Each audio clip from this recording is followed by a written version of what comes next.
Lara, Patrik in Neja imajo isto pot v šolo. Mene v šolo pelje oči. Jaz grem pa s kolesom. V šolo hodim peš.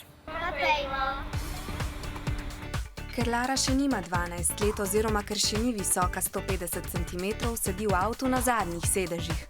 Vedno si pripne varnostni pas, saj bi jo ta obvaroval pred hujšimi poškodbami, če bi se zgodila prometna nesreča.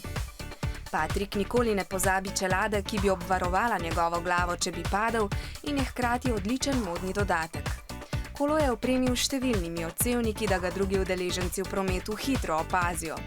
Poleg tega vedno vozi po kolesarski stezi in med vožnjo ne posluša glasbe, da je lahko bolj pozoren na dogajanje v prometu. Tudi Neja je opremljena z odsevniki in previdno hodi po pločniku, cesto pa vedno prečka na prehodu za pešce in je pri tem pazljiva. Lari je všeč, da se med potjo druži z očetom in da v šolo pride prva. A čeprav je vožnja z avtomobilom lahko najhitrejša, imata tudi kolesarjenje in pešačenje svoje prednosti. Predvsem sta okolju prijaznejša.